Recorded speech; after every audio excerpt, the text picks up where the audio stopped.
আমার রব, এই রবি আমার সব, দামে দামে তুন মনে তারি অনুভব। তোমার দুনিয়াতে আমি যেদিকে তাকাই, অথই নিয়ামতে ডুবে আছি সবাই। পাক পাখালির গানে শুনি তসবি কলো রব, তসবি কলো রব। আল্লাহ আমার রব, এই রবি আমার সব। আসসালামু আলাইকুম। আলহামদুলিল্লাহ, আসসালাতু ওয়াসসালাম আলা রাসূলিল্লাহ। প্রিয় দর্শক, আপনারা যারা দেশে আছেন প্রবাসে, সবাইকে জানাই মাহে রমজানের শুভেচ্ছা। শুরু হলো পবিত্র রমজান উপলক্ষে আনটেবে আয়োজিত এবং লাভেলো নিবেদিত বিশেষ অনুষ্ঠান আপনার জিজ্ঞাসা।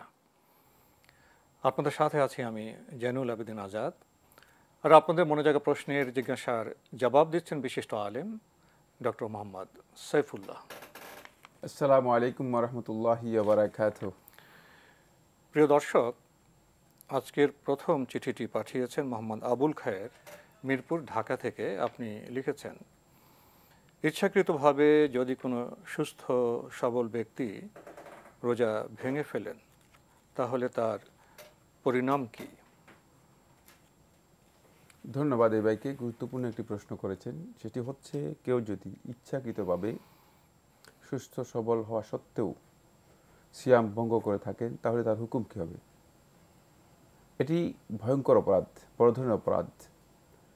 যদি কোনো ব্যক্তি ইচ্ছাকৃতভাবে সিয়াম ভঙ্গ করে থাকেন, সেক্ষেত্রে তার অবস্থা হচ্ছে দুটি। এক নম্বর অবস্থা হচ্ছে, তিনি সিয়াম যে আল্লাহ তাআলা ফরজ করেছেন সেটাকে যদি অস্বীকার করেন এবং এই কাজটাকে হালাল বা বৈধ মনে করেন, তাহলে তিনি কাফির হয়ে যাবেন, ঈমান থেকে খারিজ হয়ে যাবেন এবং তার এই কাজটি কুফরি কাজে পরিণত হবে। এই কাজের কারণে তার সমস্ত আমল বরবাদ হয়ে যাবে।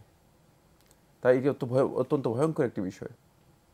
দ্বিতীয় নম্বর যে বিষয়টি, সেটি হচ্ছে, যদি এমন হয় যে তিনি সত্যিকার অর্থে বিশ্বাস করেন যেটা আল্লাহ তাআলা ফরজ করেছেন, সেটাকে অস্বীকার করেন না, কিন্তু তার অলসতার পর্যায়ে এমন যে তিনি আমলটাকে মোটেও গুরুত্ব দেন না, আল্লাহর বিধান হিসেবে তিনি গুরুত্ব দেন না, অবহেলা বা অবজ্ঞা করে থাকেন, তাহলে তার এই কাজটি বড় ধরনের অপরাধ এবং বড় ধরনের কবিরা গুনাহ হবে।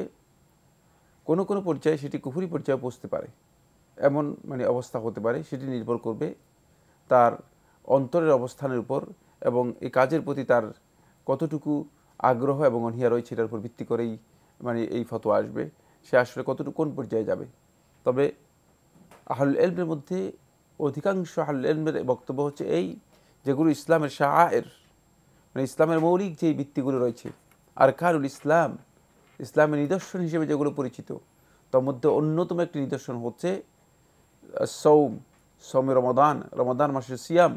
এটি অন্যতম একটি নিদর্শন। সুতরাং এটাকে স্বেচ্ছায় উপেক্ষা করে যদি কেউ ভ্রুক্ষেপ না করে অবজ্ঞা অবহেলা করে থাকে, তাহলে সে ইসলামের শাআয়েরের সাথে, ইসলামের নিদর্শনের সাথে অবজ্ঞা করার কারণে তার বিধানটি অত্যন্ত জঘন্যতম অপরাধ হবে এবং দণ্ডনীয় অপরাধে পরিণত হবে। ফলে সেটি ইসলামী রাষ্ট্র দণ্ডনীয় অপরাধের মধ্যে অন্তর্ভুক্ত করে তাকে এর জন্য সাজার মুখোমুখি করবে। এক্ষেত্রে সে দুনিয়াতেও শাস্তিযোগ্য হবে, আর আখিরাতে তো অবশ্যই সে শাস্তিযোগ্য হবে। এই ব্যক্তি যিনি ইচ্ছাকৃতভাবে সিয়াম তরক করবেন একটি সিয়ামের জন্য, তিনি যদি সারা জীবনে সিয়াম পালন করে থাকেন, যদি আল্লাহ রাব্বুল আলামিন ক্ষমা না করেন, তিনি ক্ষমা পাবেন না। সারা জীবন সিয়াম পালন করে আল্লাহ সুবহানাহু ওয়া তাআলা ক্ষমা না করলে, যেহেতু আল্লাহ তাআলা একটি হক নষ্ট করেছে ইচ্ছাকৃতভাবে, এটা ভয়ঙ্কর বিষয়। সেক্ষেত্রে যদি তার অলসতা থাকে, দুর্বলতা থাকে এবং এক্ষেত্রে উপেক্ষা নয়, প্রবৃত্তির তাড়নার কারণে একটি বিপদগ্রস্ত হয়ে এর সাথে ইনভলভ হয়ে গিয়েছে, নিজেকে সম্পৃক্ত করে গেছে, সেক্ষেত্রে তার জন্য সাথে সাথেই ওয়াজিব হচ্ছে তওবা করে নেওয়া, আল্লাহ রাব্বুল আলামিনের কাছে প্রত্যাবর্তন করা। যদি এমনটি হয়, অবশ্যই আল্লাহ সুবহানাহু ওয়া তাআলা বান্দাদের প্রতি রহম করে থাকেন। আল্লাহ রাব্বুল আলামিন রহমত অবারিতু ও রাহমাতি ওয়াসিআত কুল্লা শাই। আল্লাহ সুবহানাহু ওয়া তাআলা কোরআন কারীমে বলেছেন যে আমার রহমত সমস্ত কিছুকে ব্যাপৃত করে রেখেছে।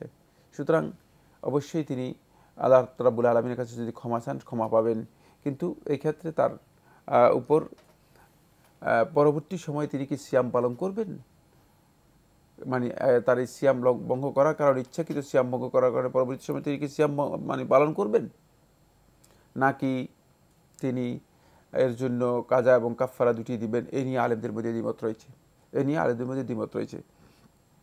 মোদ্দা কথা যেটা সেটা হচ্ছে এই, তিনি পরবর্তী সময়ে যদি তার মানে এতটুকু উপলব্ধি এবং অপরাধ বোধ জাগ্রত হয় এবং তওবা করেন, সেক্ষেত্রে তিনি পরবর্তী সময়ে এর এগেইনস্টে আরেকটি সিয়াম তিনি পালন করে দিবেন। এটি অধিকাংশ ওলামায়ে কেরামের বক্তব্য এবং একদল আহলুত তাহকিক মুহাক্কিক ওলামায়ে কেরাম এই বক্তব্যকে প্রাধান্য দিয়েছেন। দলিলের ভিত্তিতে এই বক্তব্যটাই বেশি গ্রহণযোগ্য হয়। তবে সেটা আল্লাহ সুবহানাহু ওয়া তাআলা ভালো জানেন যে আল্লাহ রাব্বুল আলামিন তার পক্ষ থেকে গ্রহণ করবেন কিনা, যেহেতু তিনি ইচ্ছাকৃতভাবে সেই সিয়াম নষ্ট করেছেন। আমরা জানি একটি বিষয় অত্যন্ত গুরুত্বপূর্ণ, সেটা হচ্ছে এই সিয়ামের যে কাদা এর বিধানটি এসেছে সেটা কিন্তু ইচ্ছাকৃত ভঙ্গকারী ব্যক্তির জন্য নয়, সেটা হচ্ছে মানে যাদের জন্য বলা হয়েছে, আল্লাহ রাব্বুল আলামিন কোরআনের মধ্যে স্পষ্ট করে বলে দিয়েছেন, ফামান কানা মিনকুম মারিয়ুদান আও আলা সাফরিন ফাইদ্দাতুম মিন আইয়ামিন উখর। কাদা এর বিধানটা হচ্ছে যারা অসুস্থ রয়েছে অথবা সফরে রয়েছে, যাদেরকে রুখসত দেওয়া হয়েছে, এবং ওয়ালাল্লাযীনা ইউতীকুনাহু ফিদহিয়াতুন তাআমু মিসকিন। আরেক দল হচ্ছে যাদের শারীরিক মানে অক্ষমতা এমন পর্যায়ে চলে গিয়েছে যে সিয়াম পালন করার মতো তার শারীরিক সেই সামর্থ্য নেই, মানে এই পর্যায়ে লোকদের জন্য মূলত সিয়ামকে পরবর্তী সময় আদায় অথবা সিয়ামের কাদা এর বিধানটি এসেছে। ফলে এই ব্যক্তি যিনি ইচ্ছাকৃতভাবে সিয়াম পালন করেছেন তার ব্যাপারে সুস্পষ্ট কোনো দলিলের মাধ্যমে কাদা এর বিধানটি আসেনি। সিয়াম যারা ভঙ্গ করেছেন ইচ্ছাকৃতভাবে, অনেকে রমজানে যে কাজগুলো নিষিদ্ধ সেই কাজগুলো করেন, তো তাদের তো আবার একটি রোজার বিপরীতে 60টি রোজা রাখার কথা না। এই মাসআলার মধ্যে মানে ওইটাই বলেছি যে মাসআলার মধ্যেই তো আলেমদের দ্বিমত রয়েছে। বাকি যদি তিনি রমাদান মাসের হুরমত নষ্ট করে থাকেন স্ত্রী সহবাসের মাধ্যমে, মর্যাদাকে নষ্ট করেন স্ত্রী সহবাসের মাধ্যমে, তাহলে তার উপর কাফারা এবং কাজা দুটি আসবে। তার উপর কাজা এবং কাফারা আপনার 60টি রোজা রাখবেন অথবা 60 জন মিসকিনকে খাওয়াবেন অথবা সাথে একটি রোজা রাখবেন। জি, বিষয়টা আসলে খুবই কঠিন। প্রিয় দর্শক, আমরা আজকে প্রাসঙ্গিক বিষয় হিসেবে লাইলাতুল কদর সম্পর্কে কিছু কথা বলবো এবং আপনাদেরকে সঠিক তথ্য জানাবার চেষ্টা করব। ভাই মোহাম্মদ আব্দুল খায়ের, আপনি আরও প্রশ্ন করেছেন, কোনো ব্যক্তির পক্ষে কি অন্য কেউ রোজা রাখতে পারবে? ধন্যবাদ। এটি গুরুত্বপূর্ণ প্রশ্ন করেছেন অবশ্য। সেটা হচ্ছে এই মানে একজনের পক্ষ থেকে আরেকজন সিয়াম পালন করতে পারবে না। সিয়াম ব্যক্তিগত ইবাদত, এটাকে ইবাদত বাদানিয়া এবং ফরদিয়া বলা হয়, তাকে শাখসিয়া, তার ব্যক্তিগত ইবাদত এবং শারীরিক ইবাদত, এটি ব্যক্তির উপর ফরজ। এখন ব্যক্তি যদি সিয়াম পালন করতে অক্ষম হয়, তিনটি আল্লাহ রাব্বুল আলামিন ক্যাটাগরি দিয়েছেন, তিনটা পর্যায় দিয়েছেন, সেই পর্যায়ের কোনো একটা পর্যায়ে তিনি পড়েন তাহলে তার জন্য বিধান আলাদা রয়েছে, সেক্ষেত্রে তাকে সেই স্কোপ দেওয়া হবে। এজন্য মানে কোনো ব্যক্তির পক্ষ থেকে সিয়াম পালন করার বৈধতা মানে কমন দেয়া হয়নি। বাকি একটি মাসআলা এখানে অত্যন্ত গুরুত্বপূর্ণ রয়ে গেছে, সেটা হচ্ছে এই, যেমন একজন ব্যক্তি তিনি শারীরিকভাবে অসুস্থতা রয়েছে অথবা তিনি সফর অবস্থায় ছিলেন, সিয়াম পালন করতে পারেন নাই সঙ্গত ওজরের কারণে, মানে তার যেই ইসলাম যে পারমিটেড তাকে যেই এক্সকিউজ করেছে, মানে ওজর যেগুলো আছে সেই ওজরের কারণে সেই ব্যক্তি সিয়াম পালন করতে সক্ষম হয়নি। যদি এমন ব্যক্তি হয় কিন্তু দেখা গেল যে সিয়াম তার উপরে এই কাজা রয়ে গিয়েছে, মানে এই আল্লাহ রাব্বুল আলামিনের এই ঋণটা তার উপর রয়ে গিয়েছে, এমত অবস্থায় তার মৃত্যু হয়ে গিয়েছে। এই মাসআলা মানে আগের মাসআলাগুলোর সাথে এটা একটু ভিন্ন, পার্থক্য রয়েছে। যে সেটা হচ্ছে এমত অবস্থায় তার মৃত্যু হয়ে গিয়েছে। যদি কোনো ব্যক্তির এই অবস্থায় তার মৃত্যু হয়ে যায়, তাহলে তার ওয়ারিসদের মধ্য থেকে তার পরিবার পরিজনের কেউ, সন্তান হতে পারে, স্ত্রী হতে পারে, মানে এরা যারা রয়েছে এদের যে কোনো একজন তার পক্ষ থেকে তার এই আল্লাহ তাআলার যে ঋণটুকু রয়ে গেছে তার, সেই ঋণটুকু তিনি পরিশোধ করে দিতে পারবেন তার পক্ষ থেকে, তখন সিয়াম পালন করে আদায় করতে পারবেন। এক্ষেত্রে সিয়াম পালন না করলে তার পক্ষ থেকে ফিদিয়া দেওয়ার বিষয়টিও ওলামায়ে কেরামদের বক্তব্যের মাধ্যমে সাব্যস্ত হয়েছে। সুতরাং দুইটাই জায়েজ রয়েছে। যদি কেউ ইচ্ছা করেন তিনি তার পক্ষ থেকে এই অবস্থায় সিয়াম পালন করতে পারবেন, রাসূলুল্লাহ সাল্লাল্লাহু আলাইহি ওয়াসাল্লাম সহিহ হাদিস দ্বারা প্রমাণিত হয়েছে। আর যদি তারা মনে করেন যে না আমরা সিয়াম পালন করবো না, আমরা এর জন্য ফিদিয়া দিয়ে দেব, তাহলে ফিদিয়াও আদায় করে দিতে পারবেন। তবে এটা অন্য কেউ নয়, শুধুমাত্র তার যারা ওয়ারিশ রয়েছে, পরিবার পরিজন যারা আছে, তারাই কেবলমাত্র তার পক্ষ থেকে আল্লাহ তাআলার এই ঋণটুকু পরিশোধ করার যোগ্যতা রাখবেন এবং সেটা করতে পারবেন। ভাই মোহাম্মদ আবুল খায়ের আপনি আরও লিখেছেন, লাইলাতুল কদর কি 27 তারিখ নির্ধারিত নাকি শেষ দশকে? যদি শেষ দশকে হয়ে থাকে তাহলে আমাদের দেশ সহ বিভিন্ন দেশে 27 তারিখে কেন ঘটা করে পালিত হয়? আর কদর কি ঘটা করে পালিত হওয়ার নাম নাকি গভীর ইবাদতের নাম? ধন্যবাদ। এই ব্যাগে প্রশ্ন করেছেন, গুরুত্বপূর্ণ একটি প্রশ্ন। সেটা হচ্ছে লাইলাতুল কদর সম্পর্কে, যে লাইলাতুল কদর কি 27 তারিখে? না, লাইলাতুল কদরকে রাসূলুল্লাহ সাল্লাল্লাহু আলাইহি ওয়াসাল্লাম ফিক্সড করে দেননি, নির্দিষ্ট করে দেননি 27 তারিখের মধ্যেই। বরং আমরা দেখতে পাই আল্লাহ নবী সাল্লাল্লাহু আলাইহি ওয়াসাল্লাম প্রথমে লাইলাতুল কদর তালাশ করার জন্য নবী সাল্লাল্লাহু আলাইহি ওয়াসাল্লাম রমাদান মাসে প্রথম মানে দ্বিতীয় দশকে ইতিকাফ করেছেন, তারপরে শেষ দশকে ইতিকাফ করেছেন নবী সাল্লাল্লাহু আলাইহি ওয়াসাল্লাম লাইলাতুল কদর পাওয়ার জন্য। কিন্তু রাসূলুল্লাহ সাল্লাল্লাহু আলাইহি ওয়াসাল্লাম লাইলাতুল কদরের কোনো তথ্য দেননি। পরবর্তী সময় আল্লাহ রাসূল সাল্লাল্লাহু আলাইহি ওয়াসাল্লাম লাইলাতুল কদরের তালাশ করার জন্য আল্লাহ নবী সাল্লাল্লাহু আলাইহি ওয়াসাল্লাম, যেহেতু উম্মতের মধ্যে আমরা আল্লাহর বান্দারা যারা রয়েছি, আমাদের হিম্মা, মনোবল, সাহসিকতা, প্রচেষ্টা, সামর্থ্য, শারীরিক অবস্থা সব দিক বিবেচনা করে সেটাকে আরেকটু হালকা করা হয়েছে, সহজ করে দেওয়া হয়েছে। ফলে রাসূলুল্লাহ সাল্লাল্লাহু আলাইহি ওয়াসাল্লাম বললেন, তাহাররাউ লাইলাতাল কদরি ফিল আশরিল আওয়াখির মিন রমাদান। হাদিসটি ইমাম মুসলিম রাহমাতুল্লাহ তার সহিহে বর্ণনা করেছেন আয়েশা রাদিয়াল্লাহু তাআলা থেকে, যে তোমরা লাইলাতুল কদর তালাশ করো, অনুসন্ধান করো রমাদানের শেষ দশকের মধ্যে। ফলে আল্লাহ নবী সাল্লাল্লাহু আলাইহি ওয়াসাল্লাম রমাদানের শেষ দশকটাকেই লাইলাতুল কদরের জন্য মূল সময় হিসেবে রাসূলুল্লাহ সাল্লাল্লাহু আলাইহি ওয়াসাল্লাম পরবর্তীতে গুরুত্ব দিয়ে আল্লাহ নবী সাল্লাল্লাহু আলাইহি ওয়াসাল্লাম জানিয়ে দিয়েছেন। তারপরে রাসূলুল্লাহ সাল্লাল্লাহু আলাইহি ওয়াসাল্লাম মানে আমাদের মধ্যে যে দুর্বলতা রয়েছে, আমাদের সকল দিক থেকে মানে যেই সংকট এবং মনোবলের ঘাটতি রয়েছে, বিষয়টা আরো সহজ করার জন্য, সেটাকে সহজ করার জন্য, যাতে করে সবাই মানে লাইলাতুল কদরের এই মর্যাদাটুকু লাভ করতে পারে, আপনার কথাটা আমরা একটু আল্লাহ আমার রব, এই রবি আমার সব, আল্লাহ আমার রব, এই রবি আমার সব। বলতেছিলাম, পরে আল্লাহ রাসূল সাল্লাল্লাহু আলাইহি ওয়াসাল্লাম সেটাকে আরো একটু হালকা করলেন উম্মতের উপর। সেটা হলো এই, বলতে যে ইলতামিসুহা ফি আওয়াতিরিহা, যে এটাকে তালাশ করো তোমরা এর বেজোড় রাতগুলোতে, শেষ দশকের বেজোড় রাতগুলোতে। তাহলে মানে 5 ডিসকাউন্ট হলো, মানে 5 কমায় দেওয়া হলো। এর অর্থ এই নয় কিন্তু যে মানে 10 দিন যাদের মনোবল বেশি রয়েছে, যাদের আল্লাহ রাব্বুল আলামিনের প্রতি অনুরাগ আবেগ বেশি রয়েছে, তাদের জন্য কিন্তু 10 দিনটাই হচ্ছে সবচেয়ে ইম্পর্টেন্ট। কেউ তো সারা মাসই খোঁজে। জি, 10 দিনটাই হচ্ছে বেশি ইম্পর্টেন্ট। কিন্তু এটা হচ্ছে ওই ব্যক্তির জন্য তার দুর্বলতা আছে, তার জন্য একটু সহজ করা হয়েছে। বলেছে যে আল্লাহ রাসূল সাল্লাল্লাহু আলাইহি ওয়াসাল্লাম যেটা বলেছেন সেটা হলো এটাকে তালাশ করো বেজোড় রাতগুলোতে। তাহলে আমরা এই বেজোড় রাতগুলোর মধ্যে পেয়ে গেলাম এখানে 5 দিন। পরে আরেকটি রিওয়ায়াতের মধ্যে আল্লাহ রাসূল সাল্লাল্লাহু আলাইহি ওয়াসাল্লাম বলেছেন যে তোমরা লাইলাতুল কদরকে তালাশ করো, রমাদান বাকি থেকে যায়, মানে হয়তো মানে 5 দিন অথবা 7 দিন অথবা 3 দিন, অর্থাৎ রাসূলুল্লাহ সাল্লাল্লাহু আলাইহি ওয়াসাল্লাম আরেকটু কমাই দিলেন।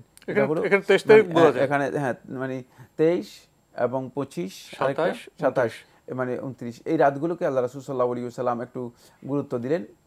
এরপরে রাসূলুল্লাহ সাল্লাল্লাহু আলাইহি ওয়াসাল্লাম লাইলাতুল কদরের ব্যাপারে আল্লাহ নবী সাল্লাল্লাহু আলাইহি ওয়াসাল্লাম মনে করলেন যে এই যে একটা ফজিলতের রাত, সুবহানাল্লাহ, যার কথা আল্লাহ সুবহানাহু ওয়া তাআলা কোরআনে কারীমের মধ্যে একাধিকবার উল্লেখ করেছেন।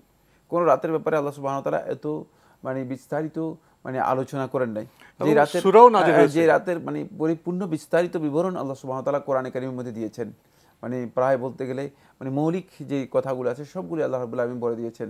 তার মধ্যে আল্লাহ সুবহানাহু ওয়া তাআলা এর ফজিলতের কথা এমনভাবে বলেছেন যে লাইলাতুল কদরি খায়রুম মিন আলফি শাহর, যে এই রাতটি হচ্ছে এমন মর্যাদাপূর্ণ রাত্রি, খায়রুন মিন আলফি শাহর, 1000 মাসের চেয়েও একটি শ্রেষ্ঠ মর্যাদাপূর্ণ এবং উত্তম একটি রাত্রি, যেই 1000 মাস। এই বক্তব্যের মধ্যে আলেমগণ অনেক তাফসীর করেছেন, অনেক বক্তব্য রয়েছে। মোদ্দা কথা যেটা সেটা হচ্ছে এই যে কোনো একজন বান্দা যদি তিনি 1000 মাস পর্যন্ত মানে নফল ইবাদত করেন রাত্র জেগে, মানে পুরা রাত তিনি জেগে কিয়ামুল লাইল করে থাকেন, রাতের সালাত অথবা রাতের ইবাদতগুলো করে থাকেন, তার যেই ফজিলত রয়েছে এই রাতের ফজিলত শুধুমাত্র এই রাতটা জেগে যদি আল্লাহর বান্দা মানে কিয়ামুল লাইল করতে পারে, জেগে ইবাদত করতে পারে, আল্লাহ রাব্বুল আলামিনের এই মর্যাদা তিনি পেয়ে যাবেন। তাই কত বিরাট ফজিলত। ফলে আল্লাহ নবী সাল্লাল্লাহু আলাইহি ওয়াসাল্লাম মানে বারবার নবী সাল্লাল্লাহু আলাইহি ওয়াসাল্লাম আগ্রহ হচ্ছিল যে লাইলাতুল কদরের ব্যাপারটি উম্মতের কাছে এক্সপ্লোর করে দেওয়ার জন্য, উম্মতকে জানিয়ে দেওয়ার জন্য। রাসূলুল্লাহ সাল্লাল্লাহু আলাইহি ওয়াসাল্লাম আল্লাহ রাব্বুল আলামিন কাছে এর জন্য আল্লাহ নবী সাল্লাল্লাহু আলাইহি ওয়াসাল্লাম চেয়েছিলেন যে যাতে করে আল্লাহ রাব্বুল আলামিন রাসূলুল্লাহ সাল্লাল্লাহু আলাইহি ওয়াসাল্লামকে লাইলাতুল কদর জানিয়ে দেন। ফলে আল্লাহ সুবহানাহু ওয়া তাআলাও আল্লাহ নবী সাল্লাল্লাহু আলাইহি ওয়াসাল্লামের আবেগটাকে আল্লাহ রাব্বুল আলামিন পছন্দ করেছেন। লাইলাতুল কদর আল্লাহ সুবহানাহু ওয়া তাআলা আল্লাহ নবী সাল্লাল্লাহু আলাইহি ওয়াসাল্লামকে জানিয়ে দিয়েছেন। নবী সাল্লাল্লাহু আলাইহি ওয়াসাল্লামকে যখন জানিয়ে দেওয়া হলো, নবী সাল্লাল্লাহু আলাইহি ওয়াসাল্লাম লাইলাতুল কদর জানার পরে নবী সাল্লাল্লাহু আলাইহি ওয়াসাল্লাম আসলেন উম্মতকে এই বিষয়ে আল্লাহ রাসূল সাল্লাল্লাহু আলাইহি ওয়াসাল্লাম একটা ডিক্লেয়ার দিবেন, ঘোষণা দিবেন লাইলাতুল কদর সম্পর্কে। এই পথেই দুইজন ব্যক্তির ঝগড়া লেগে গেল। দুইজন ব্যক্তি তাদের ব্যক্তিগত ইস্যু নিয়ে, ব্যক্তিগত ইস্যু নিয়ে একটা বিবাদে লিপ্ত হলো। আল্লাহ নবী সাল্লাল্লাহু আলাইহি ওয়াসাল্লামের সামনে ঝগড়া করলো। নবী সাল্লাল্লাহু আলাইহি ওয়াসাল্লামের সামনে ঝগড়া করার পরে নবী সাল্লাল্লাহু আলাইহি ওয়াসাল্লামকে লাইলাতুল কদরটা ভুলিয়ে দেওয়া হলো। নবী সাল্লাল্লাহু আলাইহি ওয়াসাল্লামকে এমনভাবে ভুলিয়ে দেওয়া হলো, এটাকে কোরআনে কারীমের ভাষায় বলা হয় থাকে নাসিয়া মানসিয়া, মানে এমন ভুল যেটি আর স্মৃতিতে কোনো দিন মানে কোনোভাবেই আসে না, এমনভাবে ভুল করে দেওয়া হলো, ভুলিয়ে দেওয়া হলো নবী সাল্লাল্লাহু আলাইহি ওয়াসাল্লামকে। ফলে নবী সাল্লাল্লাহু আলাইহি ওয়াসাল্লাম বললেন যে আমাকে লাইলাতুল কদর সম্পর্কে জানানো হয়েছে, ফাতালাহা রাজুলানি মিনকুম, দুঃখের বিষয় হচ্ছে তোমাদের মধ্য থেকে দুই ব্যক্তি এখানে ঝগড়া করে দিয়ে শেষ পর্যন্ত মানে তোমাদের যেই আমি চেয়েছিলাম যেটা সেটা করতে পারিনি, বলে আমাকে এটা ভুলিয়ে দেওয়া হয়েছে। তবে আমি তোমাদেরকে লাইলাতুল কদরের জন্য মানে কিছু এখন রাসূল সাল্লাল্লাহু আলাইহি ওয়াসাল্লাম আর কি করবেন, তা সহজ করার জন্য আল্লাহ নবী সাল্লাল্লাহু আলাইহি ওয়াসাল্লাম উম্মতের জন্য নবী সাল্লাল্লাহু আলাইহি ওয়াসাল্লাম বললেন যে তোমাদের জন্য আরো সহজ করতে চাই, সেটা হচ্ছে এই যে অন্ততপক্ষে কিছু সায়েন্স তোমাদের জন্য, কিছু আলামত নিদর্শন তোমাদেরকে জানিয়ে দিতে চাই। তখন আল্লাহ রাসূল সাল্লাল্লাহু আলাইহি ওয়াসাল্লাম লাইলাতুল কদরের একটা কিছু নিদর্শন রাসূলুল্লাহ সাল্লাল্লাহু আলাইহি ওয়াসাল্লাম জানালেন। আল্লাহ নবী সাল্লাল্লাহু আলাইহি ওয়াসাল্লাম এই নিদর্শনগুলোকে সামনে রেখে সাহাবায়ে কেরাম রাসূলুল্লাহ সাল্লাল্লাহু আলাইহি ওয়াসাল্লামের মানে আমলের সাথে তারপরে রাসূলুল্লাহ সাল্লাল্লাহু আলাইহি ওয়াসাল্লামের নিদর্শনের সাথে এটাকে মিলালেন।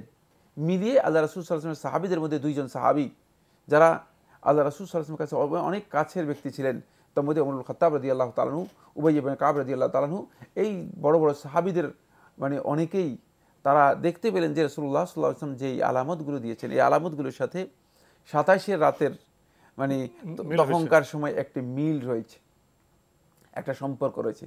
ফলে 27 এই রাতটাকে মানে অন্য সকল রাতের চেয়ে বেশি গুরুত্বপূর্ণ, বেশি সম্ভাবনাময় হিসেবে মানে সাহাবায়ে কেরামদের অনেকের রিওয়ায়াতের মাধ্যমে অথবা সালাফদের অনেকের বক্তব্যের মাধ্যমে সাব্যস্ত হয়েছে।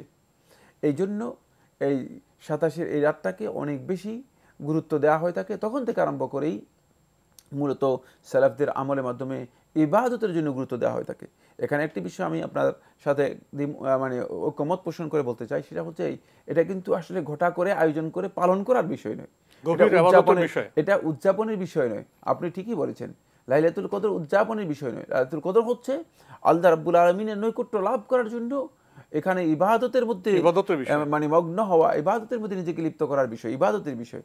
তাই লাইলাতুল কদরকে মানে উদযাপন নয়, বরং লাইলাতুল কদর পেয়ে লাইলাতুল কদরের মর্যাদা লাভ করার জন্য এখানে আমাদের যে কাজগুলো রয়েছে সেই কাজগুলি আমরা করব।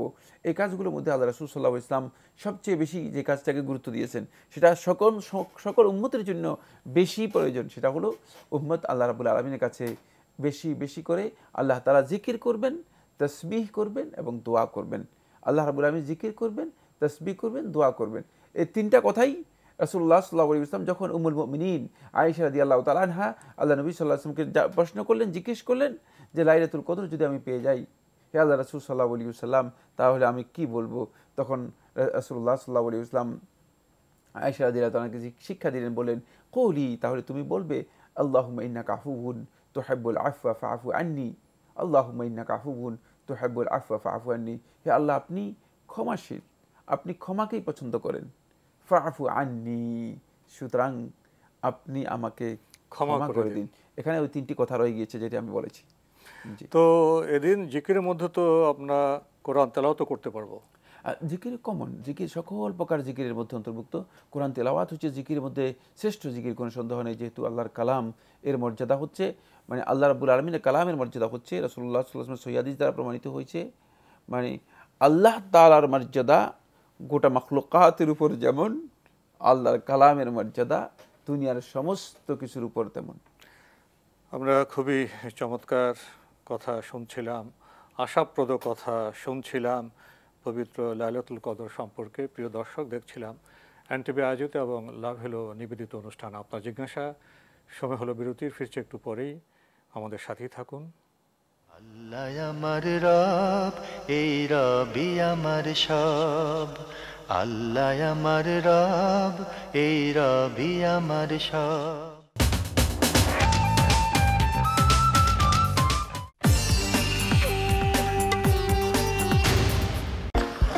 1 লিটারের দামে 4টি ফ্লেভারে 250 মিলি কাপল টাব। পকেটে এক্সট্রা প্রেশার নেবেন না। Lovello ice cream, bits of my heart. চকলেটের পুরো কোটিং এর ভিতর আইসক্রিম বার আর caramel ripple. Lovello choco blast, ভিতরে উথাল পাথাল। স্ট্রবেরির সাথে ভ্যানিলার ভালোবাসা আগলে রাখে মচমচে ওয়েফার। স্ট্রনিলা, চকোনিলা, ভ্যানিলা কোন, আরও আছে মিনি কোন। চকলেটের পুরো কোটিং এর ভিতর আইসক্রিম বার আর ক্যারামেল রিপল।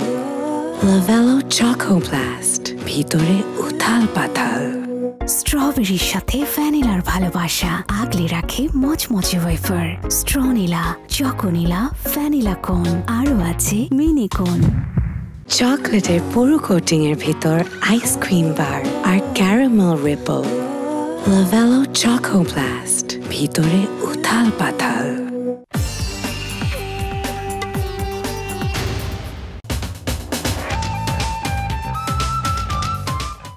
আল্লাহ আমার রব, এই রবি আমার সব।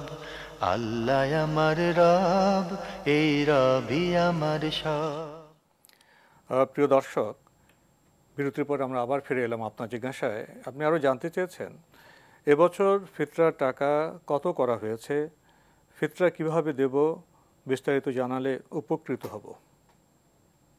ধন্যবাদ এই ভাইকে, গুরুত্বপূর্ণ একটি প্রশ্ন করেছেন। ফিতরা যেটাকে বলা হয় থাকে, এটাকে হাদিসের পরিভাষায় যাকাতুল ফিতর অথবা সদকাতুল ফিতর বলা হয় থাকে। সিয়াম শেষ করার পরে শাওয়ালে চাঁদ উদিত হওয়ার পর সদকাতুল ফিতর ওয়াজিব হয়ে থাকে, এবং এটি ওয়াজিব হয়ে থাকে সকল ইমানদার ব্যক্তিদের উপর। তার সাথে তাদের মানে অধীনস্থ যারা রয়েছে, এমনকি জুমহুর ওলামায়ে কেরামের মতে মানে তাদের সন্তান যারা রয়েছে তাদের উপর। এখানে প্রাপ্তবয়স্ক ও প্রাপ্তবয়স্কের কোনো পার্থক্য নেই। এমনকি কেউ কেউ বলেছেন উত্তম হচ্ছে গর্ভে যদি সন্তান থাকে সেই সন্তানের পক্ষ থেকেও সদকাতুল ফিতর আদায় করা। এটি অত্যন্ত মর্যাদাপূর্ণ একটি সদকা। সেই মর্যাদাটা হচ্ছে এই যে এর মাধ্যমে সত্যিকার মানে এই সিয়াম, যে রমাদান মাসের সিয়ামের এই মর্যাদাকে মানে নিষ্কলুষ করা হয়ে থাকে, পরিষ্কার পরিচ্ছন্ন করা হয়ে থাকে। তাই মুক্ত করা হয়। এটি অত্যন্ত গুরুত্বপূর্ণ একটি বিষয়। তাই আল্লাহ রাব্বুল আলামিন এই সদকাতুল ফিতর ফরজ করেছেন। কিন্তু রাসূলুল্লাহ সাল্লাল্লাহু আলাইহি ওয়াসাল্লাম থেকে আমরা সহিহ বুখারী হাদিস থেকে পেয়েছি যে ফরদ রাসূলুল্লাহ সাল্লাল্লাহু আলাইহি ওয়াসাল্লাম যাকাতুল ফিতরি সাআম মিন তামরিন, সাআম মিন জাবিবিন, সাআম মিন ইকতিন, সাআম মিন শাঈর। রাসূলুল্লাহ সাল্লাল্লাহু আলাইহি ওয়াসাল্লাম যাকাতুল ফিতর ফরজ করেছেন 1 সা পরিমাণ খেজুর অথবা 1 সা পরিমাণ জব, 1 সা পরিমাণ পনির অথবা 1 সা পরিমাণ কিশমিশ। মানে আল্লাহ নবী সাল্লাল্লাহু আলাইহি ওয়াসাল্লাম এগুলোর উপর সদকাতুল ফিতর ফরজ করেছেন। ফলে আবু সাঈদ খুদরি রাদিয়াল্লাহু তাআলা বর্ণিত সহিহ হাদিসের মধ্যে রাসূলুল্লাহ সাল্লাল্লাহু আলাইহি ওয়াসাল্লাম বলেছেন যে আবু সাঈদ খুদরি রাদিয়াল্লাহু বলেন যে কুন্না নুখরিজু সদকাতাল ফিতরি মিনাত তাআমি, আমরা খাবারের মাধ্যমেই সদকাতুল ফিতর আদায় করতাম। তাই সদকাতুল ফিতরের সুন্নাহ হচ্ছে যে সেটা হলো, এটা হচ্ছে মানে ফুড মানে সাপ্লাই দেওয়ার নাম। এটা ফুডের মাধ্যমেই সদকা হবে, খাদ্য সরবরাহের নাম। এটা মানে জাকাতের মতো নয় যে আপনি জাকাতের মাধ্যমে যে আপনি ফান্ড তাদেরকে ক্যাশ কি করলেন, ফান্ডিং করলেন। এটা যে ফুড ফান্ডিংয়ের মানে ফান্ডিং, আপনি যাতে করে লোকদেরকে ফুড দিতে পারেন। ফলে নবী সাল্লাল্লাহু আলাইহি ওয়াসাল্লাম এখানে যেটা সবচেয়ে বেশি গুরুত্ব দিয়েছেন সেটা হচ্ছে খাদ্যের মাধ্যমেই সদকাতুল ফিতর আদায় করা। পরে এই কথা সমস্ত ওলামায়ে কেরামের ঐক্যমতে সাব্যস্ত হয়েছে সদকায়ে ফিতরের জন্য নবী সাল্লাল্লাহু আলাইহি ওয়াসাল্লামের সুন্নাহ এবং নবী সাল্লাল্লাহু আলাইহি ওয়াসাল্লামের নির্দেশনা হচ্ছে সদকায়ে ফিতর খাদ্যের মাধ্যমে আদায় করাটাই হচ্ছে সুন্নাহ। আর সেই ক্ষেত্রে ওলামায়ে কেরামের বক্তব্য হচ্ছে যেই জনপদে বা যেই দেশে বা যে ভূখণ্ডে মানে যেটা প্রধান খাদ্য, সেই প্রধান খাদ্য হিসেবে সেটি আদায় করতে হবে এক সা পরিমাণ। এক সা কতটুকু? এক সা এর ব্যাপারে আলেমদের মধ্যে এর মধ্যে মানে আলেমদের মধ্যে কিছু দ্বিমত বা বক্তব্যগত পার্থক্য রয়েছে। আর এই বক্তব্যগত পার্থক্যের ভিত্তিও রয়েছে, সেটা হচ্ছে এই, কারণ আল্লাহ রাসূল সাল্লাল্লাহু আলাইহি ওয়াসাল্লামের সময় বিভিন্ন এলাকায় সা এর বিভিন্ন ধরনের প্রচলন ছিল, আকার ছিল। ফলে ইরাকে যে সা ছিল সিরিয়াতে সেই সা ছিল না। সিরিয়াতে যে সা ছিল মানে সেটা মদিনাতে ব্যবহার করা হতো না। সা কাকে বলা হয় এটা আমরা বুঝি যে আমাদের দেশে একসময় মানে বাঁশের বেত দিয়ে তৈরি করা হতো মানে চাউল মাপার জন্য, এগুলোকে খুচি বলা হতো অথবা এটাকে আড়ি বলা হতো, যেগুলোর মধ্যে চাউল অথবা ধান মাপা হতো। এটাকে এই ধরনের একটা পাত্রকে বলা হয় তাকে সা। এই পাত্রটা আল্লাহ রাসূল সাল্লাল্লাহু আলাইহি ওয়াসাল্লামের সময় সা হিসেবে পরিচিত ছিল, যে পাত্রের মাধ্যমে বস্তুকে মাপা হতো, পরিমাণ করা হতো। এই সা রাসূলুল্লাহ সাল্লাল্লাহু আলাইহি ওয়াসাল্লামের সময় মদিনাতে যে সা ছিল, এই সা সম্পর্কে এই যুগের শ্রেষ্ঠ মুজতাহিদদের মধ্যে একজন শেখ মুহাম্মদ ইবনে সালেহ আল উসাইমিন রাহিমাহুল্লাহ তাআলা, তিনি তার আশারুল মুমতিতে উল্লেখ করেন এবং তিনি তার ফতোয়ার মধ্যে উল্লেখ করেছেন যে আমি আল্লাহ রাসূল সাল্লাল্লাহু আলাইহি ওয়াসাল্লামের সময় যে সা ছিল সেই সাটি মানে যুগের পরম্পরায় মানে আমার কাছে হস্তগত হয়েছে, মানে তিনি পেয়েছেন, কারো কাছে পেয়েছেন, যার উপর মানে আল্লাহ রাসূল সাল্লাল্লাহু আলাইহি ওয়াসাল্লামের সা এর সাথে মানে পরিমাণ করে তৈরি করার এই বিষয়টি লেখা ছিল। তিনি এটাকে পরিমাণ করেছেন, পরিমাণ করে তিনি দেখেছেন যে এর ওজনের পরিমাণ যেটি দাঁড়ায় বর্তমান যেই আমাদের ওজন রয়েছে, আধুনিক ওজন রয়েছে, সেই ওজনে এটা 2 কেজি 40 গ্রাম হয়ে থাকে, 2 কেজি 40 গ্রাম হয়ে থাকে। এখানে একটি বিষয় আমি প্রসঙ্গত সবাইকে বলতে চাই, সেটা হচ্ছে খুবই গুরুত্বপূর্ণ, সেটা হলো চাউলের ওজন আর ডালের ওজন সমান হবে না, ডালের ওজন আর খেজুরের ওজন সমান হবে না, খেজুরের ওজন আর পনিরের ওজন সমান হবে না। খেয়াল রাখতে হবে সা এর মধ্যেও যদি আপনি রাখেন খেজুরের ওজন মানে খেজুর যখন সাকে পূর্ণ করলেন আর যেটাকে পাল্লায় যখন নিয়ে যাবেন, আপনি কিলোতে নিয়ে যাবেন, তখন ওজনের মধ্যে যে পার্থক্য হবে চাউলের মধ্যে যখন নিয়ে আসবেন তখন সে পার্থক্য হবে কিনা? হবে, মানে হ্যাঁ বিশাল পার্থক্য হবে, ওজনের মধ্যে পার্থক্য হবে। এটা খুবই ইম্পর্টেন্ট একটি বিষয়, এটা ভেরি করবে, এটা ভেরি করবে। তাই এই ক্ষেত্রে মানে তিনি যেই বক্তব্যটি দিয়েছেন সেই বক্তব্যটি খেয়াল রাখতে হবে যে সেটা হচ্ছে যে তিনি ওজন করে দেখেছেন রাসূল সাল্লাল্লাহু আলাইহি ওয়াসাল্লামের সময় যে খেজুরের যে ওজন রয়েছে সেই ওজনটা করে দেখেছেন, সেটা হচ্ছে 2 কেজি 40 গ্রাম। এখন এই খেজুর দিয়ে যদি পুরান 2 কেজি 40 গ্রাম হয়, এটাকে যদি আপনি চাউল দিয়ে পুরান তাহলে ওজনের মধ্যে একটু বাড়বে, কোনো সন্দেহ নেই 2 কেজি 40 গ্রাম একটু বাড়বে। ফলে এটা মানে সর্বোচ্চ আপনি 2.5 কেজি পর্যন্ত ধরতে পারেন। মানে এই পরিমাণ চাউল যদি আপনি 2.5 কেজি পর্যন্ত চাউল, অবশ্য সৌদি আরবের সর্বোচ্চ ওলামা পরিষদের ফতোয়াতে যেটা এসেছে তারা 3 কেজির কথা বলেছেন, মানে কাছাকাছি 3 কেজি এর কথা বলেছেন। মানে যদি এই পরিমাণ অথবা 2.5 কেজি পরিমাণ যদি আপনি সা ধরে হিসাব করে আপনি যদি মানে চাউল প্রত্যেকটি মানে ব্যক্তির পক্ষ থেকে আদায় করে দেন, তাহলে আপনার পক্ষ থেকে সদকাতুল ফিতর আদায় হয়ে যাবে। এটা আমরা খুব সহজে বুঝাতে পারলাম মনে হয়। এরপরে যে পয়েন্টটি আমি আলোচনা করব সদকাতুল ফিতর সম্পর্কে, এটা অত্যন্ত গুরুত্বপূর্ণ, সেটা হচ্ছে সদকাতুল ফিতর আপনি যেটা বলেছেন এটি মানে টাকা দেওয়ার নাম নয় আসলে, কারণ টাকা দেওয়ার উদ্দেশ্য। এই প্রসঙ্গে যাওয়ার আগে আরেকটি বিষয় এখানে বোধহয় এসে যায়, আমরা যদি 2.5 কেজি আপনার চাল দেই, তো চালের তো কোনো চাল 80 টাকা কেজি, কোনো চাল 60 টাকা, কোনো চাল 50 টাকা কেজি, তো আমরা কত টাকা কেজির চালটা এখানে সবচেয়ে মানে যে পদ্ধতির অনুসরণ ইসলামী শরিয়ার যে পদ্ধতি অনুসরণ করা হতো যাকাতের ক্ষেত্রে, সেটা হচ্ছে মধ্যম পন্থা অনুসরণ করা, মানে যেটা মধ্যম সেটা অনুসরণ করবে। 60 টাকা 80 60 40 200 টাকা কেজি চাউল, মধ্যম হলো আপনার 60 টাকাটা, 60 টাকাটা জি মধ্যম পন্থা অনুসরণ করা। একেবারে নিম্নমানের চাউলও দেবে না, আবার অনেক দামের চাউলও তিনি দিবেন না। তবে যদি কারো সামর্থ্য থাকে তিনি যদি অতিরিক্ত দাম করেন, কোনো সন্দেহ নেই, সেটা মিনিমাম। যে ব্যক্তি অতিরিক্ত দিবে ওয়াল ফাদলু মিনাল্লাহ, অতিরিক্ত আল্লাহ রাব্বুল আলামিনের পক্ষ থেকে সওয়াব অবশ্যই তিনি ফজিলত পাবেন এবং আল্লাহ তাআলা তাকে আরো অতিরিক্ত বাড়িয়ে দিবেন, কোনো সন্দেহ নেই। এখানে যে পয়েন্টটা আমি আলোচনা করে শেষ করে দিতে চাই সেটা হচ্ছে এই টাকার বিষয়টি। টাকার ব্যাপারে আলেমদের মধ্যে দ্বিমত রয়েছে, ওলামায়ে কেরামদের। টাকার মাধ্যমে আদৌ সদকাতুল ফিতর আদায় হবে কিনা এ নিয়ে একদল ওলামায়ে কেরাম বলেছেন সদকাতুল ফিতর আদায়ই হবে না, আরেকদল ওলামায়ে কেরাম বলেছেন হ্যাঁ টাকা সদকাতুল ফিতর দিলে টাকা আদায় হয়ে যাবে। যেহেতু বর্তমান যুগে মূলত টাকার প্রচলনটা অনেক বেশি এবং টাকা এর মাধ্যমে সব কিছু নেওয়া সম্ভব, ফলে শেখুল ইসলাম ইবনে তাইমিয়া রাহমাতুল্লাহ তার ফতোয়ার মধ্যে একটি বিষয় উল্লেখ করেছেন। তিনি বলেছেন যে যদি মাসলাহাত এটা কল্যাণ যদি এটা দাবি করে, মানে স্বার্থটা যদি ফকিরদের পক্ষে এটা হয় যে তাদেরকে যদি মূল্য দেয়া হয় বা এর টাকা দেয়া হয় তাহলে তারা বেশি উপকৃত হবে যদি তাদেরকে খাদ্য দেওয়া হয় এর চেয়ে, তাহলে সেক্ষেত্রে টাকা যদি কেউ আদায় করে থাকে তার এটা আদায় হয়ে যাবে এবং এই কাজটি তার জন্য মানে উত্তম হতে পারে। এই বক্তব্যটাকে শেখ আব্দুল্লাহ বিন বাজ রাহিমাহুল্লাহ তাআলা তিনি তার ফতোয়ার মধ্যেও এটাকে অ্যাকসেপ্ট করেছেন, এটা এগ্রি করেছেন এবং তিনি বলেছেন যে যদি কেউ মানে দেখেন যে তিনি টাকা দেওয়ার বিষয়টি মানে মাসলাহাতের সাথে জড়িত হয় এবং এর মাধ্যমে ফকিররা সবচেয়ে বেশি উপকৃত হতে পারে, তাহলে এক্ষেত্রে টাকা দিলেও তার সেটি আদায় হয়ে যাবে। এখানে একটা তথ্য যোগ করতে চাই, দেখা যায় যে ফেতরা হিসেবে অনেক চাল যদি একজন ফকির পেয়ে যান তাতে এত চাল লাগে না, তখন তিনি বিক্রি করতে যান অর্ধেক দাম পান। এটা কিন্তু আমরা দেখি যে লাইন ধরে বিক্রি করতে যা দোকানদাররা কিনে দেয় অর্ধেক দামে, অনেক চাল পেয়ে যায় তারা। এক্ষেত্রে টাকা দেওয়া হয় তাহলে তিনি ঠকবেন না, অর্ধেক দামে বিক্রি করতে হবেন না, টাকা দিয়ে তিনি পরবর্তী পর্যায়ে খেতে পারবেন। এখানে আমি যেটা বলি সেটা হলো নবী সাল্লাল্লাহু আলাইহি ইসলামের টার্গেট যেটা ছিল সেটা তো হচ্ছে আসলেই মানে এই দিনে যাতে লোকেরা ভিক্ষাবৃত্তি না করে, তাদেরকে মানে অন্তপক্ষে তাদের খাবারের যেই মানে সাপোর্ট যেটা রয়েছে সেই সাপোর্টটা, খাবারের সাপোর্টটা দিয়ে দেওয়ার জন্য। এক্ষেত্রে মানে যেহেতু মানে এখন বর্তমানে খাবারের সাপোর্টের সাথে যদি তাদেরকে আর্থিক সাপোর্ট আরও দেওয়া যায় তাহলে তারা বেশি উপকৃত হবে। সেক্ষেত্রে যদি কেউ আর্থিক সাপোর্ট দেন তাহলে জায়েজ হয়েছে, তবে নবী সাল্লাল্লাহু আলাইহি ইসলামের নির্দেশনার আলোকে খাবার দিয়ে আদায় করাটা সবচেয়ে উত্তম, কোন সন্দেহ নেই।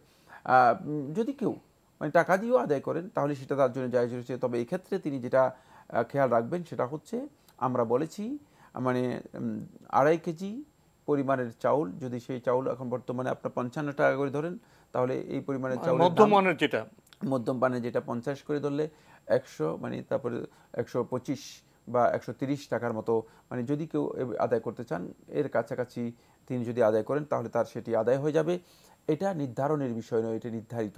আরেকটি মাসআলাও ইঙ্গিত দিয়ে দিলাম, শুধুমাত্র এটা কারো নির্ধারণের উপর নির্ভরশীল নয়, এটা রাসূল সাল্লাল্লাহু আলাইহি ওয়াসাল্লাম পক্ষ থেকে নির্ধারিত বিষয়, সুতরাং কেউ আলোচনা করে গবেষণা করে নির্ধারণ করার কোনো বিষয় এখানে নেই।